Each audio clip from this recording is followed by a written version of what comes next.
Millions of Americans voted for Donald Trump because they have bought into the lie that he's a good businessman. And that is one of the biggest cons on the planet. This man is a trust fund baby who has squandered a lot of his money, who bankrupted casinos, bankrupted universities, complete scam artist who's always been bailed out. And he was about to go to prison unless he won president of the United States. And like all Republicans before him, they wreck the economy. My entire lifetime, every time we've had a Republican president, the myth is that Republicans are so good with business. They're not. They always wreck the economy and they deregulate it. The unique thing about Trump is he's done it in record time. In only 10 months, the Wall Street Journal, owned by Rupert Murdoch, one of the most conservative newspapers in the country, 3 days before the presidential election in 2024, said, no matter who wins, they're inheriting an incredible economy. In record time, this man has just completely dismantled it, and he doesn't want anybody to know. He doesn't want the public to know just how bad it is. Pop this up. Newswire, U.S. third quarter advanced estimate GDP report canceled. Yet again, they want to cook the books, they want to make shit up, and they want to gaslight the public that somehow the economy is doing well. And there's just certain things they can't spend. You get your electric bill, you know it's higher. You get your grocery bill, you know it's higher. You're having a hard time making ends meet. There's not an amount of spend that can help you reconcile your checkbook in real time. And I think I'm going to start doing that. If there's something I don't like, I'm just going to say, hey, I'm not going to put that out. We're not going to talk about that. Like, if I confront something in my day-to-day life, that's my new thing. Just, we're not going to do that report. It's going to look bad. We're going to look like shit. It's going to show that we've been grifting, that we're incompetent. Not going to go there. All right. I want to thank Josh for co-hosting for Pumps today while she's on vacation. So I started diving into this, Josh and listener, and there's a lot of cracks under the S&P 500. And some economists are predicting a huge crash is coming for the U.S. economy, which makes sense as to why the Trump administration, who already has like a 32% approval rating, completely underwater on the economy, that they would want to hide data from the public. Pop this up. Expert who predicted the dot-com crash says Americans could face a much bigger crisis soon. Albert Edwards has warned that there are some key elements which will make the fallout worse. And this is really something that I've been reading a lot about. I'm not an economist, but apparently there's this big AI bubble that's kind of propping up the stock market right now. And Kylie, put up this next headline so I can explain it to you guys and Josh. The S&P 493 reveals a very different U.S. economy. Why are they calling it the 493? Because there are 7 companies, all AI companies, that are trading like billions and trillions of dollars back and forth. So if you remove those from the S&P 500, then you have kind of the real economy. And these 7 businesses, you guys, they're all of the people that donated to his campaign, that are donating to his ballroom, that go sit in these horrible humiliation exercises where they have to sit and praise like, oh, you're so smart, your leadership is incredible, to Donald Trump. And here's an excerpt from this article that will help understand it. A group of trillion-dollar brands known as the Magnificent Seven, Alphabet, Amazon, Apple, Meta, Microsoft, NVIDIA, and Tesla, has been at the forefront of those gains thanks in large part to corporate spending and intense interest in artificial intelligence. But economists and investors are raising concerns about the companies that aren't part of the AI investment boom. In other words, most businesses in the United States. An index that leaves out the 7 high-flying tech firms, call it the S&P 493, reveals a far weaker picture as smaller and lower tech companies report lackluster sales and declining investment. So keep that up for just a second, Kylie. Amazon, Jeff Bezos, suck up, total suck up to Donald Trump, Apple, Tim Cook, Zuckerberg, Bill Gates. Elon Musk, the NVIDIA guy, all of these guys are suck ups to Trump. They are they all have the power to be the industry titans that could stand up to this fascist regime, but they're playing a short term game. This is really stunning to me. And this is why Trump in his bubble, Josh, he talks about the economy's great. Well, the economy's great for him because he's made like $8 billion in avoided prison. The president has. These guys, those companies have gotten $800 billion richer in these 10 months. And Elon Musk, after doing a Sig Heil, probably doing a bunch of illegal shit with Doge, got rewarded to be the world's first trillionaire. It's breathtaking. And you see that these leaders of these corporations, the idea here is to consolidate power amongst a very few wealthy individuals. And, that puts you on track for authoritarianism in this sort of government-led regime of President Trump. And it's very dangerous. It's very dangerous for middle-class America. And what's ironic about this is that the base of President Trump is middle America, rural America. And none of these people are going to profit from this. And when this does hit, when this decline in the economy hits, Trump's not going to have any sort of cover left. That's the only thing that he has right now is his claim that he's a businessman and some cover. But when that hits, it's ball game over. You're going to see all these other Republicans running for the woods to get away from him. And it's just a matter of time. And this artificial intelligence, you guys, you need to understand this. All of these people started backing Trump because they want unregulated artificial intelligence. There are stories all over the place of people having psychosis from having too much interaction with artificial intelligence. Teenagers that are lonely and isolated, having a relationship with artificial intelligence and then committing suicide with the assist and advice of artificial intelligence. There are chat bots and teddy bears for toddlers they're starting to have inappropriate conversations with a teddy bear chatbot. This is what government is for. Government is to keep us safe and regulate us from capitalism's worst impulses.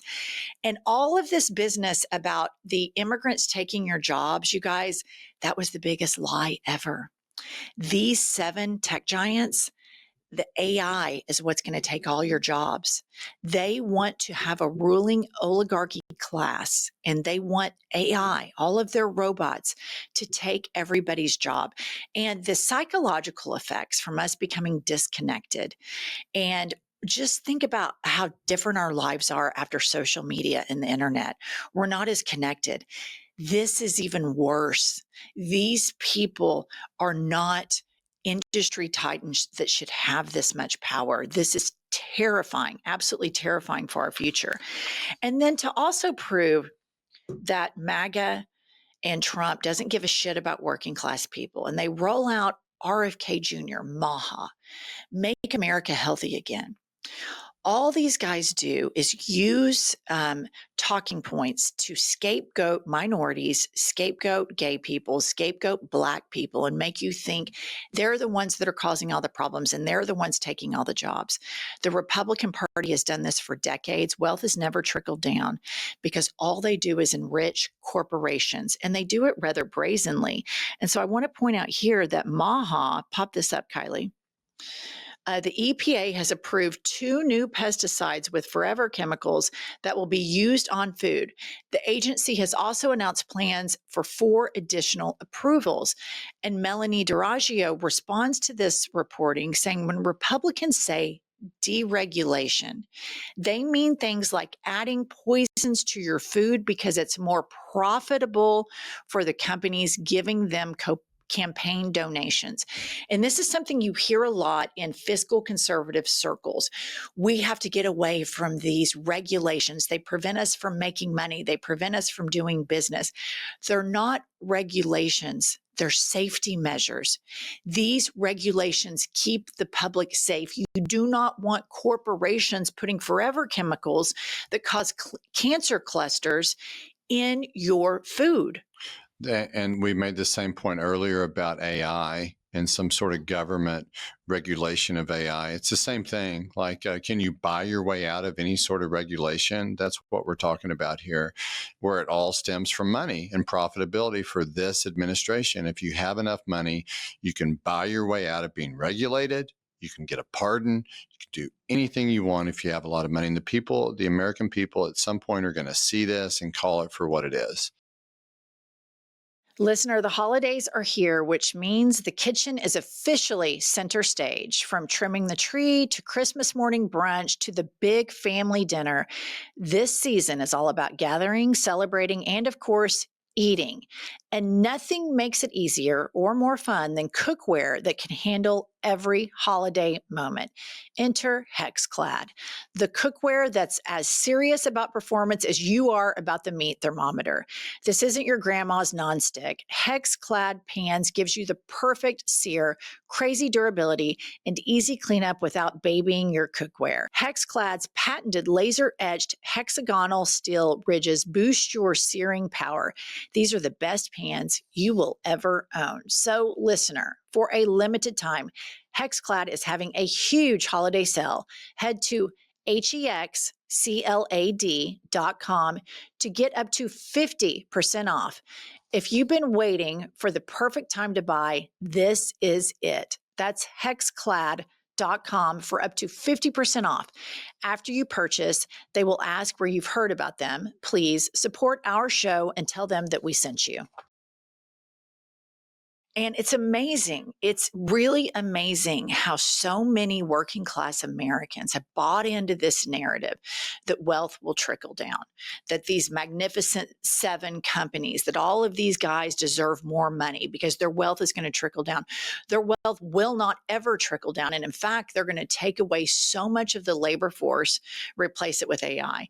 It's also been a complete lie to you that Robert F. Kennedy Jr. gives a shit about health when we have forever chemicals getting approved, when we should be moving away from chemicals and moving towards, if we know something causes cancer, we shouldn't be putting it in food. But in Trump's administration, if the cancer-causing chemical companies can give him billions of dollars to get him elected so that he can avoid prison time, they're going to get approval. And this is the biggest lie. The Republicans have been brilliant in getting working class people to vote against their best interest and to fight against safety measures that will keep their families safe and to fight for tax loopholes for these companies that are utter parasites. These magnificent 7 companies are absolutely parasitic. And I have to point this out.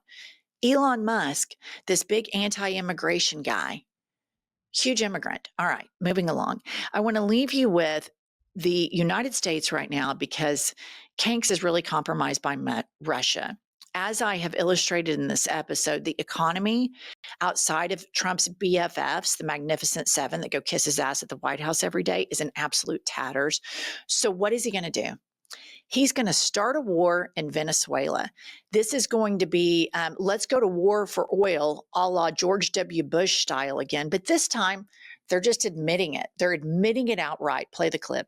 Love to see a change in government. My wife's from Nicaragua. We know how terribly the dictators there rely on Venezuelan oil. But at the same time, a lot of Americans don't want actual U.S. participation in regime change in Venezuela. They would much prefer the Venezuelans to do it on their own. Do you think the pressure that Maduro has received will force him to leave on his own? Oh, I think Maduro is not Fidel Castro. Maduro is not a brave boy. So now that he has understood that he's on that very nefarious list of the terrorist organization, that the airspace above Venezuela has been closed off and the commercial airlines from the United States are not flying, he's understanding that we're about to go in. He understands that he has been our enemy for the last 25 years. Venezuela, for those Americans who do not understand why we need to go in, basically for 3 reasons. You're in Fox business. Venezuela, for the American oil companies will be a field day because it will be more than $1 trillion in economic activity. American companies can go in and fix all the oil pipe, the whole oil rigs and everything that has to. Okay. She just said it. This is going to be a field day for American oil companies. And let me tell you, as two people that live in a red state, where you have a Governor Kevin Stitt, who constantly gives tax breaks to these oil companies. Harold Hamm was one of the richest Americans in the country. He's given a shit ton of money to Donald Trump. He's donating to his ballroom. These are not people that are going to let their wealth trickle down. This is another big handoff from Trump to billionaires, and he makes sure he's giving it to everybody. Big oil, big pharma, big chemical, big church, big everything. He is benefiting every single one of his billionaire friends. And guess what? He doesn't give a fuck if American soldiers go over there and die, as long as American oil companies can have a field day and make a shit ton of money. And then they're going to use patriotism, and they're going to call everybody in Venezuela terrorists to get middle America on board with this. Meanwhile, all of the fracking and all of the things that these people do are poisoning the water wells in the United States of America. It's just utterly embarrassing. But at least this time, unlike George W. Bush, they're just admitting it. Yeah, it's financial. It's for money. She said $1 trillion. It's going to be a field day. We're not even getting to the fact that this is an illegal war and that civilians are just being murdered by the government. So we haven't even gotten to that aspect of it yet. But it's again another. It's a deflection by this administration, like you said, to take away from the other things that are going on. But ultimately, like everything else, it's financial. If we go in and take over Venezuela, it's for money. It's for oil. And she said it. She admitted it. All right, that's all we have. Josh, thanks for subbing for Pumps while she's on vacation with her children. Please subscribe, buy our book. It's a great way to support our show. Life is a Lazy Susan of Shit Sandwiches is linked right below in the show notes, and we'll be back later with more news.